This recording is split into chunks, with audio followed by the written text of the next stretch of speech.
Mesdames et messieurs, nous allons inviter la représentation de la CEDEAO. Cette représentation qui, depuis le début, a été un soutien pour nous, un soutien indéfectible et sans faille. Mesdames et messieurs, nous accueillons ici présent Madame Linda Daraté sous vos ovations.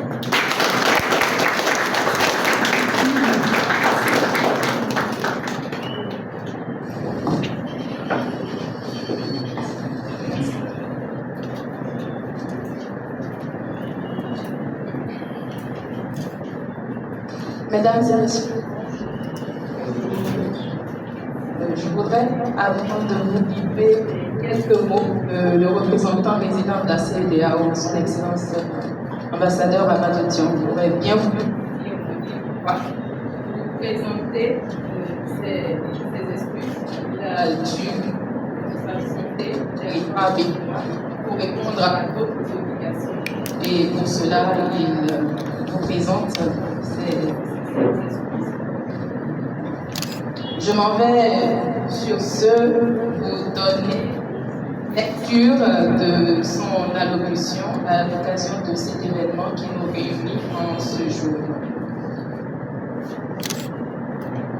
Madame la coordonnatrice du projet SLIM 2025, Monsieur le directeur général du cabinet Modern Training, parrain de l'événement, Monsieur le fondateur de l'Institut de formation et de recherche pour la paix et la sécurité internationale, hôte de l'événement, Mesdames et Messieurs, membres du comité d'organisation de l'événement, Mesdames et Messieurs, représentants des organisations partenaires de cet événement, chers évaluateurs, distingués invités en vos rangs, égalité, chers étudiants, participants, chers jeunes. C'est un grand honneur et une joie de m'adresser à vous aujourd'hui à l'occasion de cette conférence d'initiation au multilatéralisme, un moment qui témoigne, si vous me permettez.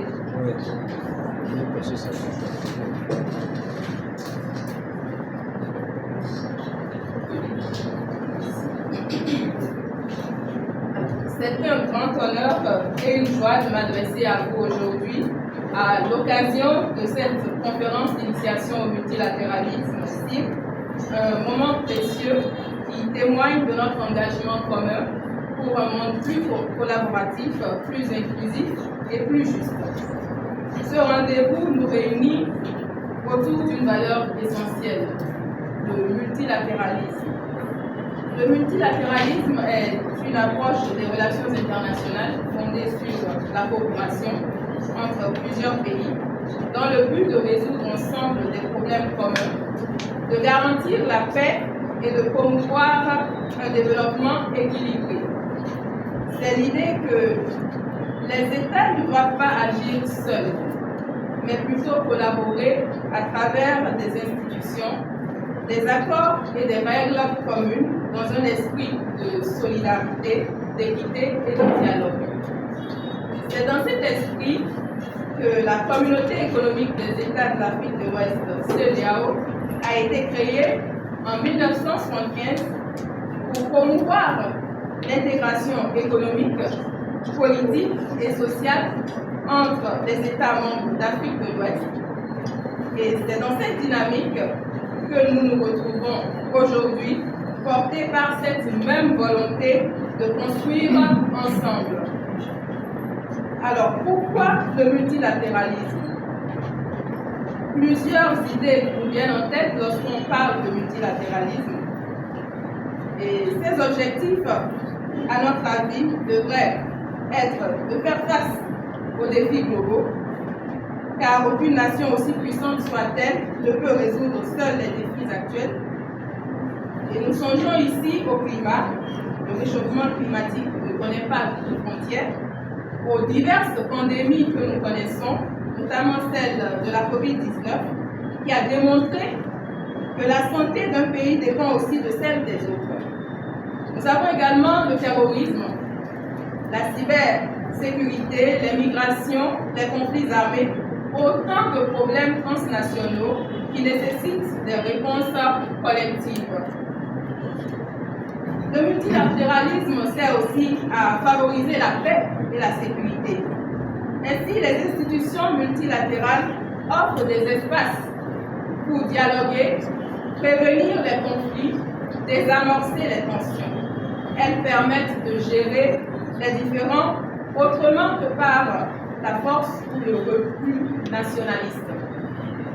Un autre aspect, c'est que le multilatéralisme permet l'inclusion et l'égalité. Dans un cadre multilatéral, chaque pays a une voix. Cela garantit que même les États les plus petits ou les moins puissants peuvent participer aux décisions mondiales. Il sert également à encourager la coopération économique. Le commerce international, les accords régionaux comme ceux de la CEDEAO facilitent l'intégration économique et le développement. Le multilatéralisme crée dès lors des règles communes pour assurer des échanges plus équitables entre les membres d'une même organisation. Un autre aspect, c'est qu'il permet également de renforcer la solidarité. Le multilatéralisme reposant sur l'idée de solidarité entre les peuples, il permet de mutualiser les ressources, les savoirs et les capacités pour faire face aux crises, qu'elles soient humanitaires, sanitaires ou climatiques. Il permet également de mettre fin à l'unilatéralisme qui fragilise et isole les États. En effet, agir seul peut donner l'illusion d'un gain rapide. Mais sur le long terme, cela affaiblit les relations, crée de l'instabilité et limite les solutions. Le multilatéralisme est dès lors une forme d'intelligence collective. Bref, le monde d'aujourd'hui est interconnecté comme jamais auparavant. Les défis que nous affrontons, qu'ils soient économiques, environnementaux, sanitaires ou géopolitiques, transcendent les frontières nationales. Ils exigent des réponses concertées. C'est dans cette perspective que le multilatéralisme prend tout son sens.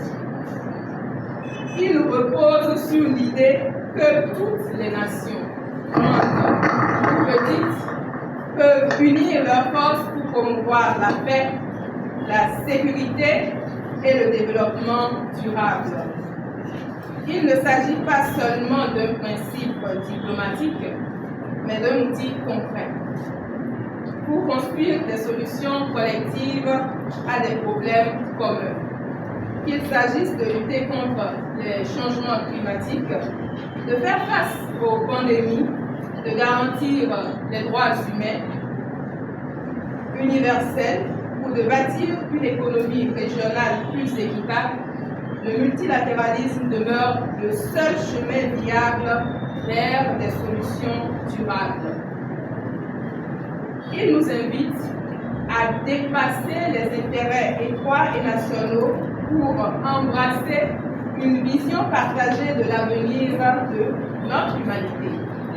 Mesdames et messieurs, les institutions multilatérales telles que la CEDEAO, l'Union africaine, les Nations unies, l'Organisation mondiale du commerce, l'Organisation mondiale de la santé et bien d'autres jouent un rôle fondamental dans ce processus. Elles offrent des plateformes pour dialoguer, négocier, coopérer et parfois trouver des compromis. Certes, elles ne sont pas parfaites et nécessitent des réformes, mais elles restent indispensables pour garantir un dialogue ouvert et éviter la fragmentation de notre monde. Le multilatéralisme, c'est aussi l'égalité des voix. Chaque pays, quelle que soit sa taille ou sa puissance économique, mérite une place à la table des négociations. C'est un principe fondamental qui veille à ce que toutes les voix soient entendues et que les décisions prises reflètent la diversité des réalités régionales et mondiales. Bien sûr, les défis sont nombreux. Le multilatéralisme est souvent mis à l'épreuve par les tensions géopolitiques, les rivalités économiques, les crises sécuritaires ou encore les tentations unilatérales.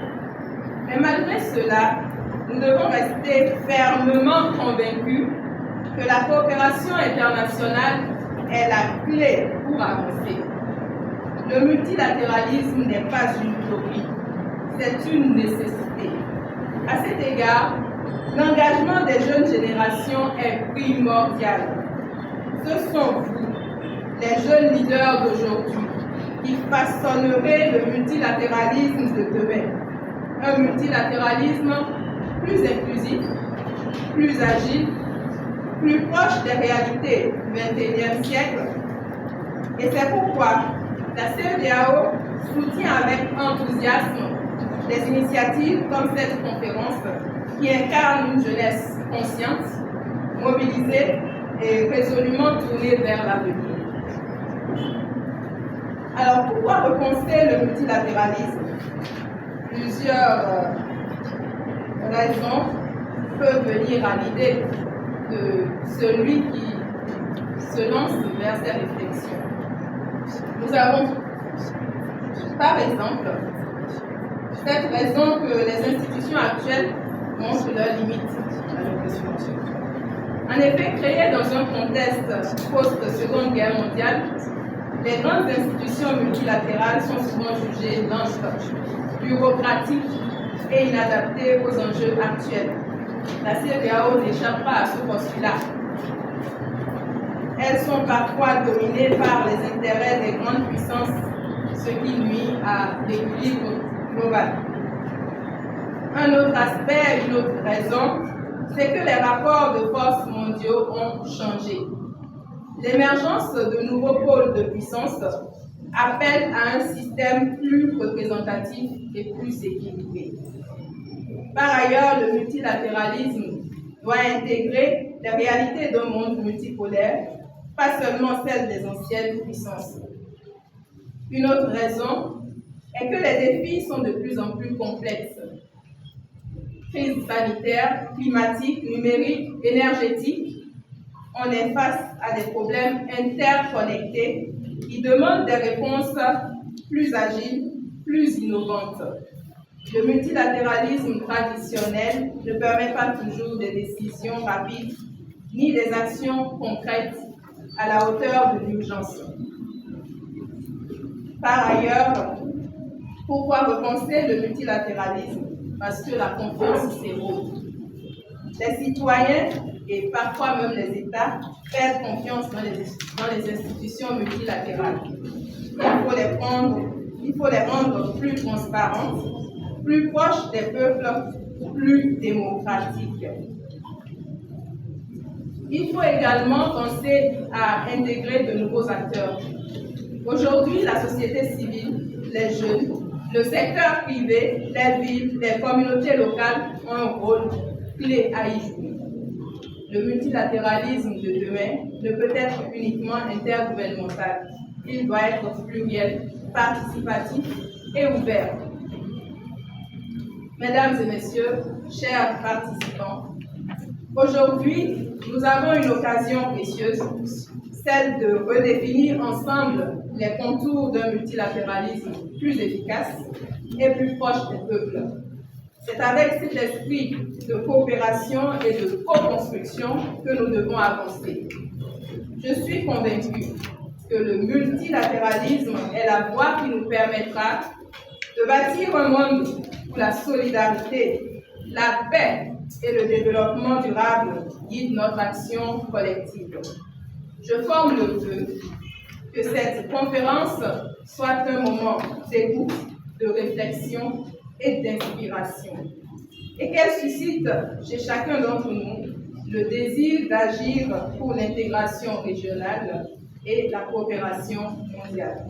Car c'est ensemble Unis par le dialogue et l'action collective que nous ferons du multilatéralisme une force vivante au service des peuples. Vive le multilatéralisme, vive l'intégration régionale, vive la CEDEAO. Je vous remercie.